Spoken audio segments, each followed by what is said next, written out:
তো দেখুন বন্ধুরা, আজকে নিয়ে এসেছি স্কুইড মাছ। অনেক বড়, দুটোই 1 কেজি হয়েছে। এই দেখুন কত বড়, প্রচুর বড় মাছ। এত বড় মাছ সহজে সব জায়গায় পাওয়া যায় না, কিন্তু আজকে পাওয়া গেছে, নিয়ে চলে এসেছি। এটার আমি এই পিঠটা সাফ করেছি, আর এটাও করছি এখন সাফ। তো ভাবলাম একটু আপনাদের সঙ্গে শেয়ার করে ভিডিও বানাই। তো এটা আমি ভালো আগে 1-2 বার খেয়েছি, তো ভালো রান্না করতে পারি না, মোটামুটি খারাপও লাগে না। তো আপনারা কিভাবে কি রান্না করেন, যে পারেন একটু জানাবেন। তো এইভাবে আমি মাছটা সুন্দর করে সাফ করে কেটে নেব। দেখুন কত সুন্দর। আর এর ভিতর দিয়ে একটা আমের পাতার মতন এইটা বেরিয়েছে এর ভিতর দিয়ে। দেখুন এই মাছটা আমি এই যে এটার ভিতর দিয়ে বেরোচ্ছি, ওটার ভিতর দিয়ে এরকম একটা চোঁচ বেরোবে। এই যে এটা বের করে দিলাম। এই দেখুন,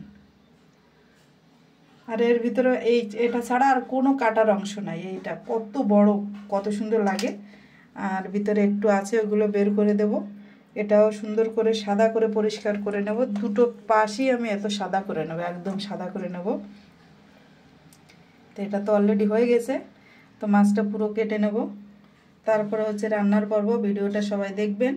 সবার কাছে অনুরোধ রইল কিভাবে আমি মাছটা রান্না করছি।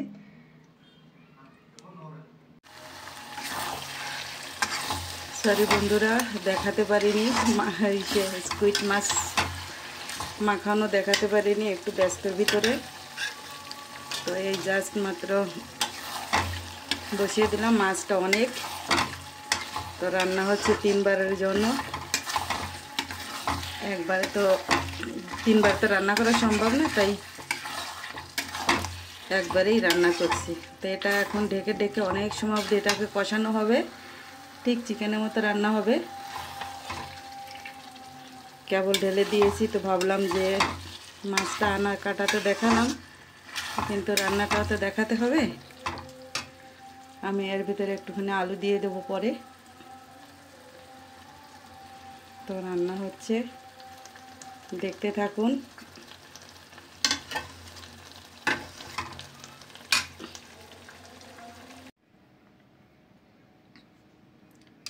তো স্কুইড মাছ রান্না হয়ে গেল আমার।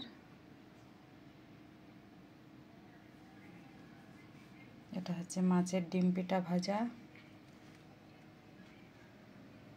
কাঁকরোল ভাজি,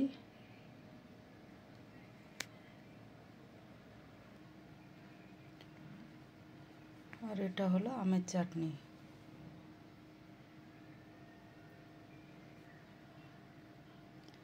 আমের চাটনি, মাছের ডিম পোটা ভাজি, আর স্কুইড মাছ,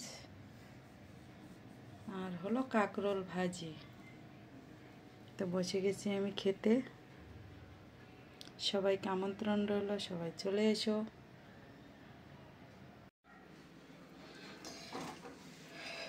তো দেখুন বন্ধুরা, আজকে নিয়ে এসেছি স্কুইড মাছ।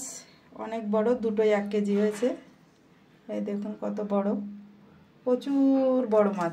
এত বড় মাছ সহজে সব জায়গায় পাওয়া যায় না, কিন্তু আজকে পাওয়া গেছে, নিয়ে চলে এসেছি। এটার আমি এই পিঠটা সাফ করেছি, আর এটাও করছি এখন সাফ। তো ভাবলাম একটু আপনাদের সঙ্গে শেয়ার করে ভিডিও বানাই। তো এটা আমি ভালো আগে 1-2 বার খেয়েছি, তো ভালো রান্না করতে পারি না, মোটামুটি খারাপও লাগে না। তো আপনারা কিভাবে কি রান্না করেন, যে পারেন একটু জানাবেন। তো এইভাবে আমি মাছটা সুন্দর করে সাফ করে কেটে নেব। দেখুন কত সুন্দর। আর এর ভিতর দিয়ে একটা আমের পাতার মতন এইটা বেরিয়েছে এর ভিতর দিয়ে। দেখুন এই মাছটা আমি এই যে এটার ভিতর দিয়ে বেরোচ্ছি, ওটার ভিতর দিয়ে এরকম একটা চোঁচ বেরোবে। এই যে এটা বের করে দিলাম। এই দেখুন, আর এর ভিতরে এটা ছাড়া আর কোনো কাটার অংশ নাই। এইটা কত বড়, কত সুন্দর লাগে।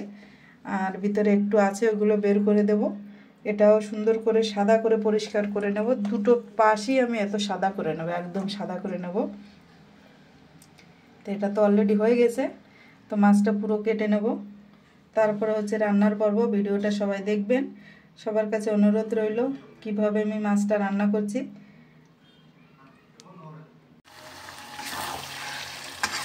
সরি বন্ধুরা, দেখাতে পারিনি, স্কুইড মাছ মাখানো দেখাতে পারিনি, একটু ব্যস্তের ভিতরে।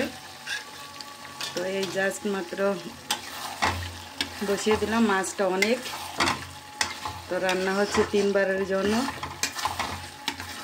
একবারে তো 3 বার তো রান্না করা সম্ভব না, তাই একবারেই রান্না করছি। তো এটা এখন ঢেকে ঢেকে অনেক সময় অবধি এটাকে কষানো হবে, ঠিক চিকেনের মতো রান্না হবে। কেবল ঢেলে দিয়েছি, তো ভাবলাম যে মাছটা আনা কাটাতে দেখালাম, কিন্তু রান্নাটাও তো দেখাতে হবে। আমি এর ভিতরে একটুখানি আলু দিয়ে দেবো পরে। তো রান্না হচ্ছে, দেখতে থাকুন।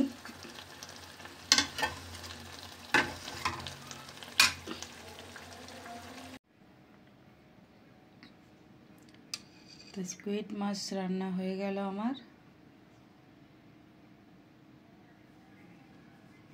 এটা হচ্ছে মাছের ডিম পিঠা ভাজা।